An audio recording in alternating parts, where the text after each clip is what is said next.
리더란 누구인가? 리더는 배우는 사람입니다. 삼인행 필규 아사라. 세 사람이 길을 가면 반드시 나의 스승이 있다라는 말인데요. 우리가 다른 사람을 시기와 질투의 대상으로 볼 것이 아니라 학습의 대상으로 삼는다면 우리는 언제 어디서든지 배우는 사람이 될 수 있습니다. 학이 희습지 불력열호라. 배우고 이를 실천하며 살면 즐겁지 아니한가 라는 말인데요.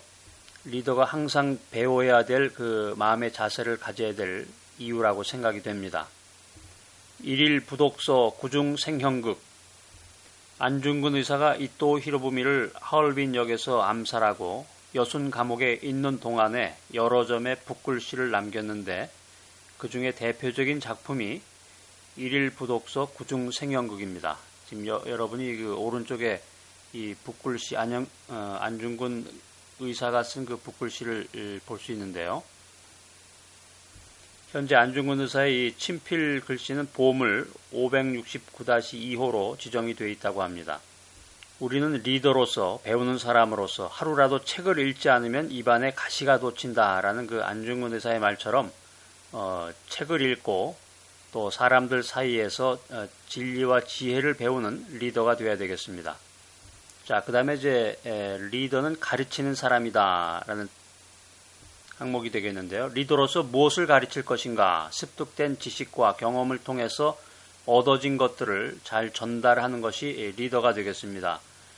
성경상에 보면은 바울과 바나바는 1년 반 동안 매주마다 성경을 가르치면서 새로운 사람들이 꾸준히 교회로 들어왔고 또 새로운 사람들이 계속해서 복음을 영접하게 됐다고 기록하고 있습니다.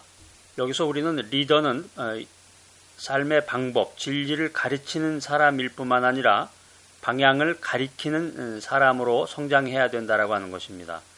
가르침이라고 하는 것은 정답이 하나밖에 없는 상황에서 통용이 되는 것이지만 답이 여러 가지가 존재하는 현대와 같은 그 복잡 미묘한 그런 상황에서는 리더의 역할은 조언을 하면서 방향을 제시하고 방향을 가르치는 사람이 되어야 되는 것입니다. 자, 그 다음 이제 리더는 운영하는 사람이다. 리더는 유능한 행정가요. 또 신속성과 정확성을 요구하는 그 행정적인 기능을 가져야 되는데 문제가 생겼을 때 이를 신속하게 해결할 수 있는 그런 능력이 있어야 되겠습니다. 우리가 흔히 경영학에서 얘기하는 그 조직관리라든가 인사관리 또 더 나아가서 마케팅 능력까지 갖춰야 되는 그런 리더는 운용하는 사람이라는 그런 의미가 되겠는데요. 스티브 잡스가 얘기했던 그 유명한 말이 있습니다. 혁신이야말로 리더를 경영자와 구분짓는 것이다. 이런 얘기를 했는데 진정한 리더는 경영자의 모습에서 한 걸음 더 나가서 혁신자의 모습을 띄어야 된다라고 생각이 됩니다. 자, 그 다음에 리더는 실천하는 사람이다. 오늘 할 일을 내일로 미루지 말아라는 그런 의미가 되겠고요. 그래서 리더는 시간관념에 철저해야 되고 성실성이 있어야 된다는 것이죠. 최선을 다해서 목표를 이루는 것이 리더의 모습이다라는 것인데 그렇기 때문에 진실된 리더는 24시간 안에 실천하는 사람이라는 그 표가 등장하게 되었습니다. 그에 반해서 바보는 항상 결심만 한다고 하죠. 리더는 격려하는 사람이다. 한때 칭찬은 고래도 춤추게 한다는 도서가 베스트셀러에 올라서 화제가 된 적이 있습니다. 자, 여기 옆에 보면 재미있는 그 만화가 있는데요. 두 사람이 대화를 나눕니다. 그녀는 도대체 너의 어디를 좋아하는 거냐?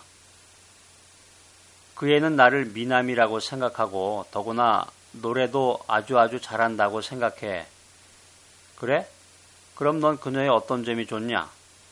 나를 그렇게 생각하는 바로 그 점이지. 자, 이게 이제 재미있는 그 하나의 만화지만 사람들은 격려하는 사람, 칭찬하는 사람에게 관심을 갖고 그 사람을 리더로 생각한다는 그 재미있는 만화가 되겠습니다. 자신의 삶에서 칭찬의 말을 적용한 리더는 사실 그렇게 많지 않습니다. 그 이유를 세 가지로 한번 정리를 해봤는데요. 첫 번째는 어떤 칭찬을 해야 하는지 모른다는 것입니다.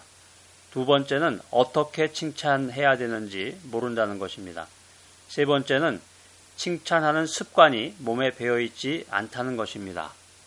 우리가 흔히 칭찬에 대한 오해 중에 하나는, 우리가 하기 쉬운 그 칭찬에 대한 오해 중에 하나가 어떤 결과에 뒤따르는 보상이 칭찬이다, 이렇게 착각을 하는 사람들이 있습니다. 그렇기 때문에 결과가 나쁘면 칭찬도 없다는 것이 되겠는데요. 진정한 리더는 어떤 결과물을 향해서 나아가는 사람들의 그 과정을 지지하고 격려하지 않는다면 결코 좋은 결과는 나올 수 없는 것입니다. 만약에 리더가 누군가에게, 팔로워들에게 과정에 대한 신뢰와 믿음을 지속적으로 주었다면 설령 당장에 좋은 결과가 나타나지 않더라도 궁극적으로는 목적한 것 이상의 성취를 얻을 수 있을 것입니다. 자, 그 다음에 리더는 재검토하는 사람이다. 리더는 모든 상황을 끊임없이 평가하고 지도하며 자신감을 구축하는 기회로 삼아서 자신이 속해져 있는 집단이나 또 팀을, 국가를 부단히 향상시켜 나가야 된다라고 하는 것입니다. 세 가지 요소가 있는데요. 첫 번째, 리더는 평가해야 된다. 적합한 사람이 적합한 직무를 맡고 있는지, 적합한 사람을 지원하고 승진시키고 있는지, 적합하지 않은 사람을 퇴출시키고 있는지를 리더는 재검토해야 됩니다. 두 번째는 리더는 지도해야 된다. 팔로워들이 모든 면에서 실적을 올릴 수 있도록, 목표에 도달할 수 있도록 팔로워들을 이끌고 비평하고 또 도와줘야 되는 것입니다. 마지막 세 번째는 리더는 자신감을 심어줘야 된다라는 것입니다. 리더 자신이 자신을 한 손에는 물뿌리개를 들고 다른 한 손에는 비료를 든 정원사라고 생각을 해봐야 된다는 것이죠. 그래서 이따금 잡초를 뽑아내는 일도 있겠지만 리더가 하는 일의 대부분은 키우고 돌보는 것입니다. 그리고 모든 것이 아름답게 피어나는 것을 바라보는 것이 리더라는 것입니다.